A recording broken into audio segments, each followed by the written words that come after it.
광주매일신문 애독자와 광주매일TV 시청자 여러분 안녕하십니까. 5.18 광주민주화운동 36주년을 맞았습니다. 올해 기억을 잇다 평화를 품다라는 주제로 다양한 기념행사들이 이어지고 있고 추모 분위기는 고조되고 있습니다. 이에 광주매일신문과 광주매일TV는 김수와 광주시 인권평화협력관을 초청해 5.18 행사와 관련해 대담 시간을 마련했습니다. 안녕하십니까, 협력관님? 네, 안녕하십니까.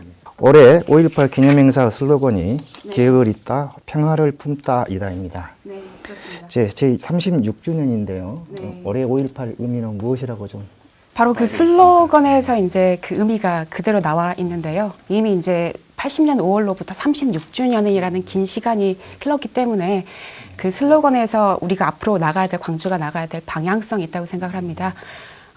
구체적으로 말씀을 드리면 기억을 잇다라고 하는 것은 결국에는 5.18에 대한 지금 왜곡이라든지 폄훼가 굉장히 심각하지 않습니까? 그것에 대한 가장 강력한 대응은 결국에는 그 당시 5월의 진실 그리고 그 의미를 지금 현 세대에 우리가 기억하는 것이 아닌가라는 생각이 듭니다. 또 한편으로는 자라나는 세대들 같은 경우는 이제 80년 5월 이후에 태어난 세대들이어서 5월을 잘 아마 직접 겪지는 않았은 세대거든요. 그래서 그러한 세대들이 또 5월을 기억하게 하고 그런 광주 정신을 이어서 어떤 광주 정신을 승화시키는 활동을 할 수 있도록 그렇게 하는 그런 의미가 있을 것 같습니다. 근데 한편으로는 평화를 품다라고 하는 것은 이제는 광주 5.18이 광주만의 것이 아니라 결국에는 뭐 부마항쟁이라든지 제주 4.3 사건의 어떤 피해자분들이라든지 아니면 세월호 가족들이라든지 이렇게 비슷한 아픔을 겪고 있는 분들에게 저희 광주가 손을 내밀고 같이 품어나가는 그게 이제 결국에는 광주가 어떻게 광주 정신이 빛나고 꽃피는 그런 계기가 되지 않을까라는 게 있어서요. 그러한 슬로건의 의미가 다 그 안에 포함이 되어 있습니다. 참배객들의 방문이 줄어들고 있다는 지적이 있습니다. 이에 관련해서 의견을 좀 들려주십시오. 수치상으로는 조금 그런 면이 있습니다. 제가 저희 국립묘지 5.18 국립묘지 관리사무소 통계에 따르면은 올해 한 1월부터 4월까지 방문객이 한 9만 3천 명 정도인데요. 작년 한 같은 시기가 한 11만 명 정도였기 때문에 수치상으로 한 1만 7천 명 정도가 준 건 사실입니다. 근데 저희가 생각하기에는 작년에 이제 5.18 기록관도 개관을 했고, 그다음에 10월 달에는 국립 아시아 문화전단도 개관을 하지 않았습니까? 그래서 거기로 조금 참배객이 분산되지 않았나라는 생각을 하고요. 그렇게 해서 그러한 여러 사적지들과 새로 개관한 어떤 시설들과 또 이런 묘지 참배객들이 연계해서 할 수 있는 프로그램을 좀 저희 시가 만들려고 노력을 할 거고요. 5월길 조성 사업도 지금 진행되고 있으니까요. 근데 제가 생각하기에는 참배객이 줄어들고 있는 것에 대한 근본적인 부분에 대해서는 저희가 조금 고민을 해야 될 부분이 있다고 생각합니다.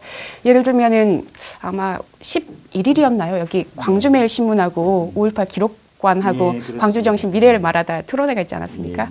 그때 이제 김상봉 그 전대 철학과 교수님이 하신 말씀이 있었거든요.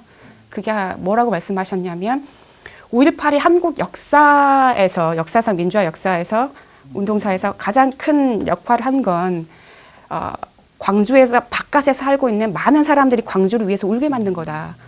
그 말은 바꿔 말하면 정말 많은 사람들의 도움이 있었기 때문에 지금의 광주가 있다는 말씀이시거든요. 그래서 지금은 우리가 다른 이들의 아픔을 위해서 광주가 무슨 일을 하고 있는지에 대해서 진지한 질문을 할 때라고 하는 말씀을 하셨거든요. 그래서 바로 그러한 것들, 광주가 이게 우리가 이만큼 민주화를 통해서 이렇게 열심히 했다라고 하는 게 아니라 그러한 것들을 안에 품고 다른 이들에게 손 내미는 그런 방향으로 간다면 훨씬 더 많은 참객들이 올지 않을까 이렇게 생각을 하고 있습니다. 올해 기념행사가 아무래도 시민 참여, 그다음에 사회 통합에 좀 역점을 좀 포커스를 맞추고 있는 것 같습니다. 네. 올해 행사들은 어떻게 좀 준비하고 계십니까?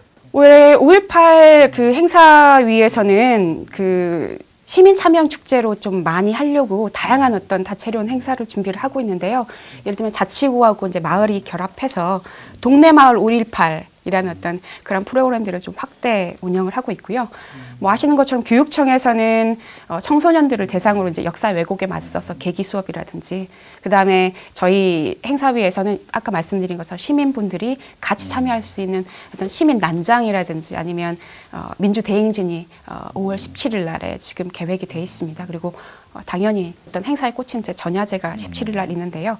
연년하고 다르게 올해 어떤 5.18 행사에 있어서 조금 저희가 주목 좀 살펴봐 주셨으면 하는 부분은 저희 광주시에서 80년 5월 당시에 광주에 있으면서 그 당시 취재하셨던 내외신 특파원들을 초청하는 행사를 진행을 합니다. 아마 뭐 볼티모어 선지의 기자였던 브래들리 마틴을 비롯해서 한 4분 정도가 오시는데요. 저희가 이분들을 저희가 광주로 이렇게 이번에 부르는 이유는 아시는 것처럼 뭐 5.18 때 북한군이 내려왔다 뭐 이런부터 시작해서 많은 말들이 있지 않습니까? 그걸 믿는 분들도 계시고요. 그래서 광주 사람이 아니라 정말 그 당시에 현장에 있었던 제3자의 시각에서 정말 5월 광주에 그날 80년 5월에 무슨 일이 있었는지 시민들에게 생생하게 좀 알려드리고 또 미래 세대들에게도 아 이런 일이 있었구나라고 좀 그렇게 할 수 있도록 하고 있습니다. 그래서 오늘 이제 오후 4시 반부터 금남로에 있는 기록관에서 한 2시간 정도 내외신 특파원들하고 시민들이 자유롭게 얘기를 나누는 그런 프로그램이 있습니까? 님을 위한 행진곡 공식 기념곡 지정 및 제창이 화두이지 않겠습니까? 네, 예, 그렇습니다. 이번에는 국민 대통합을 장으로 기념식을 한번 치러보자라는 의견도 네. 많습니다. 보훈처 입장이 아직 나오지 않았는데요. 아마 잘 아시는 것처럼 작년 같은 경우는 보훈처에서 이제 공식 기념식에 님을 위한 행진곡을 제창하지 않겠다라고 결정함으로 인해 가지고 이제 공식 어떤 기념식 행사하고 시민사회가 준비하는 그 기념식 행사가 이제 따로 가지 않았습니까? 이제 그런 안타까운 사정들이 있었는데요. 올해는 이제 보훈처의 어떤 결정이 오늘 나오겠지만 이미 그 전에 시민사회와 이제 5월 단체에서 잘 아시겠지만 5월 11일 날 광주 공동체 메시지를 발표를 했습니다. 그래서 올해는 기념 행사를 통해서 어떤 5월의 공동체 정신으로 모순된 현실을 극복해 나가겠다라고 해서 예년하고는 다르게 어떤 결정이 내려든지 간에 화합되고 통합된 어떤 연대의 모습을 보여주겠다라고 어떤 그런 대승적인 결정이 내려졌고요. 뭐 박근혜 대통령님께서 3자 원내대표 그 회담 때 나름대로의 대책 지시를 하셨기 때문에 오늘 국가보훈처 결정이 좀 저희가 좋은 방향으로 그래서 더 이상 분열이 좀 안 일어나는 방향으로 되었으면 좋겠습니다. 일부 보수 단체의 왜곡 폄훼도 여전한 실정입니다. 광주시를 중심으로 대책위 활동을 지속적으로 좀 하고 계신데 아마 이제 시민분들께서 막 왜곡되고 막 5.18이 폄훼되고 이런 말씀을 많이 들으시니까 도대체 광주시가 뭐 하고 있냐라고 아마 그런 부분이 궁금해 하실 거예요. 왜냐하면 뭐 육군 신병 교육대에서는 뭐 5.18 때 북한군이 내려왔다는 교육을 하고 있질 않나 아니면 뭐 인터넷이라든지 일베 이런 데서는 뭐 5.18 유공자를 뭐 홍보라든지 이런 굉장히 이런 것을 표현하고 이렇게 하고 있는데요. 저희 시에서는 이런 것에 대해서 단호하게 대처하고자 5.18 단체나 시민사회, 국회의원, 언론, 법조계, 학계 이 등 전반적인 모든 영역의 분들을 망라해서 한 338개 단체라든지 기관이 그 참여하는 5.18 역사 왜곡 대책위를 2013년 5월달에 이제 벌써 발족을 했습니다. 그래서 올해 저희가 했던 일을 간단하게 말씀을 드리면 3월달에 이제 대책위 회의를 한번 개최를 해가지고요. 그 중에 하나가 이제 국정교과서, 역사교과서 문제였죠. 초등학교 사회. 그래서 30일 날에는 3월 30일에는 세종시를 방문해서 교육부 차관을 이제 저희 대표들이 면담을 하고 이 부분에 대한 수정 요구를 강력하게 했고요. 또 작년하고 올해 쭉 거쳐서는 뭐 지만원이라든지 지만원 운영하는 뉴스타운을 상대로 관련 민형사상 지금 소송을 지금 진행하고 있습니다. 그래서 예를 들면 뉴스타운 같은 경우는 배포나 발행 금지 가처분을 신청을 해서 이제 법원이 받아들여졌고요. 또 지만원에 대해서는 정평 광주 교구 신부님들이 명예훼손으로 고소를 하셨고 가장 중요한 게 이제 북한군이 광주에 있었다는 그 광수 시리즈지 않습니까? 그래서 그러한 광수로 지칭된 분들이 1차, 2차에서 한 총 12분이 지금 지만원을 형사상 고소한 상태고 민사상 손배 청구도 지금 들어가 있는 상태입니다. 그래서 과거에 이제 법률 대응을 할 때에 좀 피해자가 특정되지 않다고 해서 이제 무죄 판결을 받은 경우가 있었는데 이번에는 그런 일은 없을 것 같습니다. 그래서 가장 궁극적으로는 이제 이렇게 1대1 어떤 개별적인 법률 대응뿐만 아니라 이렇게 혐오 발언을 하는 사람들을 처벌하는 법적 근거가 있어야 되지 않겠습니까? 그래서 그러한 관련 법 뭐 재정 개정 부분에 있어서도 꾸준하게 신경 쓰고 있습니다. 앞서 언급됐지만 정부의 국정교과서 추진도 그렇고 자라나는 세대들에게 심각한 문제로 작용할 수 있다는 우려가 높습니다. 네. 후대를 위한 올바른 뭐 교육 방법은 뭐 있겠습니까? 뭐 제가 그 교육 전문가가 아니기 때문에 이제 뭐라고 말씀드릴 수는 좀 구체적으로 방향성 말씀드리긴 그렇지만 제 개인적인 생각을 말씀드리면 자라나는 세대들에게 이제 5.18을 제대로 교육하는 건 굉장히 중요하지요. 그래서 지금 5.18 기념재단에서는 뭐 초등, 그 다음에 중등, 고등으로 나누어진 어떤 5.18 계기 수업이라든지 학교에서 쓸 수 있는 교재 개발에 지금 하고 있고요. 교육청에서도 지금 기록관 방문 등이라든 다양한 체험형이 어떤 가미된 그런 계기 수업을 진행하고 있는 것으로 알고 있습니다. 근데 저는 제 개인적으로는 5.18을 저희 미래 세대들이 정확하게 인식하는 것에서 더 나아가서 아이들이 저희 5.18을 좀 자랑스러워 했으면 좋겠습니다. 그게 제 경험에서 비롯이 된 건데요. 80년 5월에 제가 5살이었어요.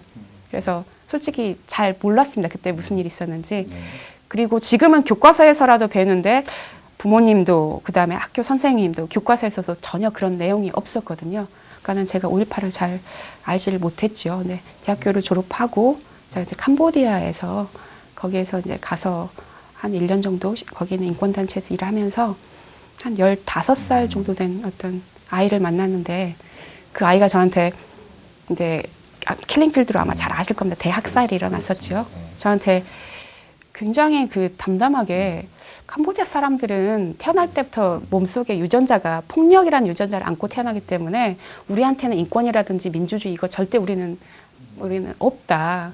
그거는 서양 사람들 이렇게 원래부터 우월하게 타고난 서양 사람들이나 그렇게 하는 거지 아마 우리는 그건 안 될 거예요 이렇게 말을 하는 거예요. 그래서 그게 너무 안타까워서 이 아이의 15년 동안에 이 아이가 본 건 결국엔 폭력뿐일 텐데 그래서 그때 제가 그 친구한테 광주 얘기를 했던 것 같아요.